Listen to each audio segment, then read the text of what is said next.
everyone. Good morning. I'm Jim Sciutto in for Jake Tapper today, where the state of our union is still campaigning. You can be forgiven for suffering from an election flashback while watching President Trump's rally in Melbourne, Florida last night, where thousands of his fans gathered to cheer him on. I want to be here with you, and I will always be with you. I promise you that.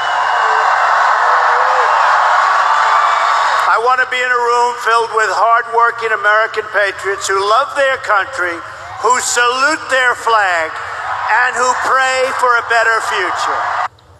Trump seemed to be eager to re-engage with his core supporters after what was a bumpy week here in Washington that saw him fire his national security advisor for lying to the vice president, and also growing calls for an investigation into alleged ties between his campaign and Russia. Meanwhile, Vice President Pence, he headed to Munich, Germany, where he sought to reassure European allies of America's commitment to NATO, despite President Trump's harsh, sometimes dismissive words for the alliance. Let's go now to Munich, Germany, where Ohio Governor and former Republican candidate for president John Kasich is attending the Munich Security Conference. Governor Kasich, thanks very much for joining us this morning. I want to ask you, the conference there, a lot of world leaders, many others, what are they saying to you about President Trump?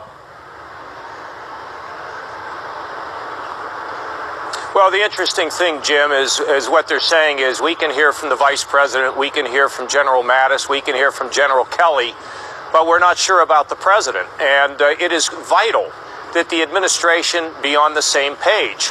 And there is question that in a time of crisis, where will America be? And I think it's just critically important that all the signals coming out of the administration are very solid and very consistent with the fact that we all stand together in the Western Alliance, that we stand strong for NATO. The president's people have all said it, but frankly, he needs to be heard in a more clear and in a more passionate way. Because despite all these people being here, I've been meeting with all these folks from all over the world. They say, we're just not sure. So it is really critical that they speak with one voice on all these critical matters of national security and supporting our Western alliance, which has kept the peace since World War II.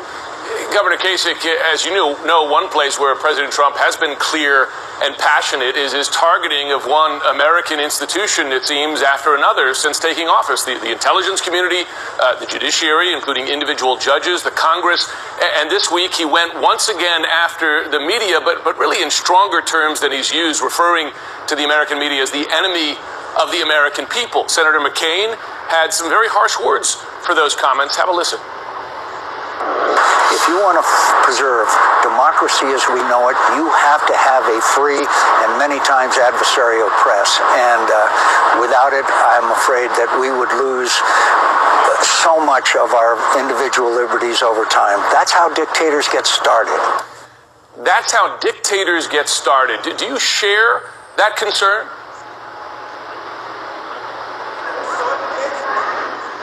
Well, I think Senator McCain, in terms of that, has to defend his own comments or support his own comments. But I think the comments of Angela Merkel, really the gist of what John McCain is saying, and what I have said to the press in Ohio and around the country and here in Munich, is thank God you're there. You're there to hold people accountable. And without a free press, well, we're going to have a free press. And while I don't always agree with the reporting of the press, they're vital. They're really such an important part of democracy. And when I met just recently with press all across the state of Ohio, some of that are very critical of me, when I walked into the room, they applauded me. And I got on the stage and I said, I applaud you for following the facts and reporting a story even at times when it is not easy. I have great respect for the press. I was once in the press. The key, though, is not to be over-sensationalizing anything, but get to the facts, let the investigation of the press go where it wants, tell the story. That's a part of America, and it's a part of an institution that works to make sure that things have balance. You know this was a difficult week for the Trump administration. You have the resignation of General Michael Flynn as National Security Advisor. Senator McCain describing the administration as being in disarray. That's something we're hearing privately as well from many members of the Republican Party.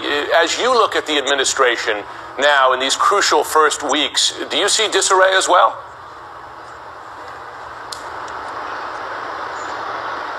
Well, there's been disarray, but Jim, I'm a little different than a lot of folks.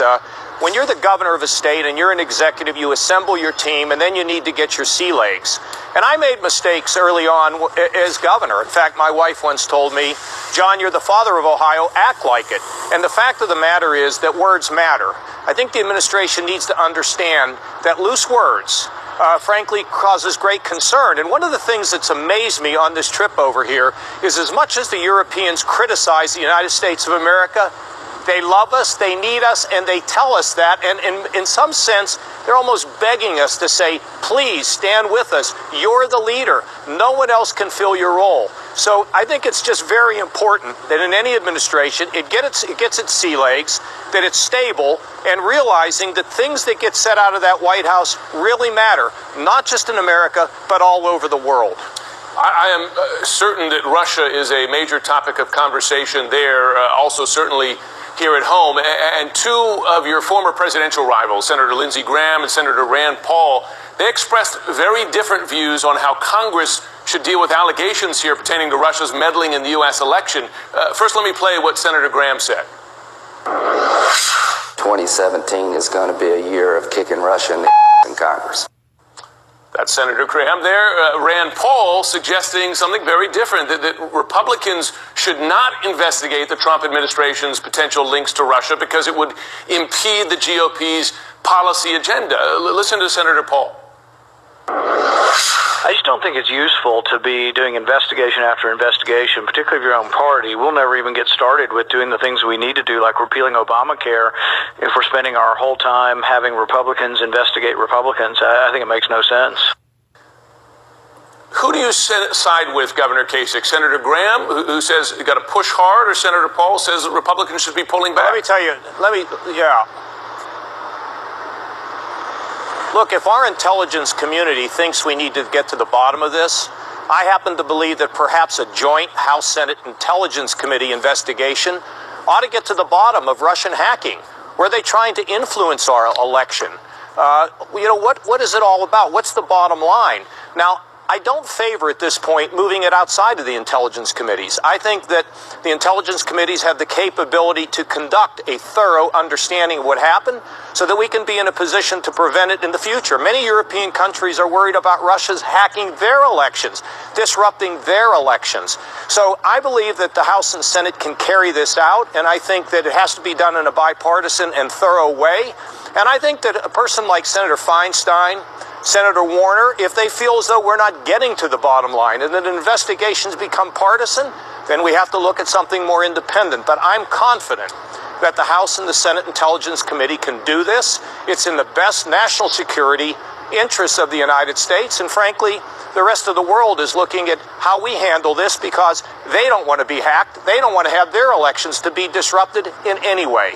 And lots of evidence that Russia's disrupting elections in Europe continue to. Of course, part of the Republican agenda is repealing Obamacare.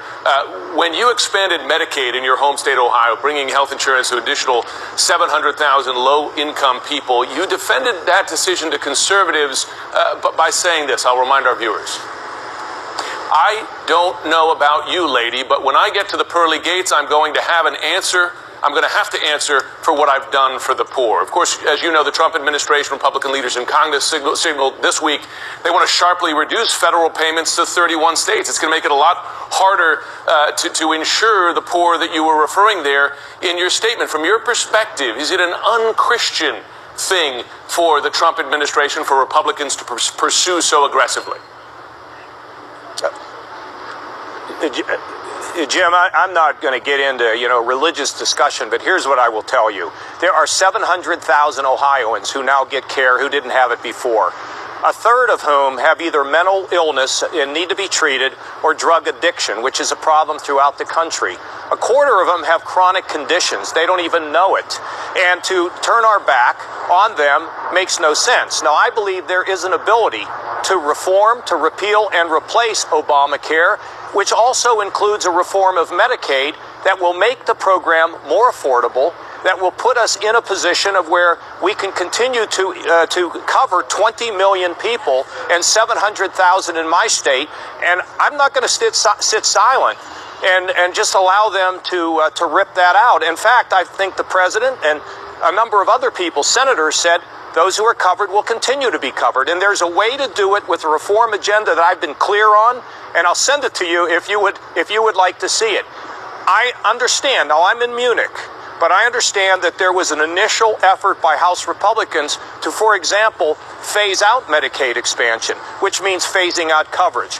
That is a very, very bad idea because we cannot turn our back on the most vulnerable. We can give them the coverage, reform the program, save some money, and make sure that we live in a country where people are going to say, at least somebody's looking out for me. It's not a giveaway program. It's one that addresses the basic needs of people in our country. And I happen to believe that's what Americans want. Governor Kasich, thanks very much for taking the time, and please do send us that plan. We'll be looking for it. Thank you very much.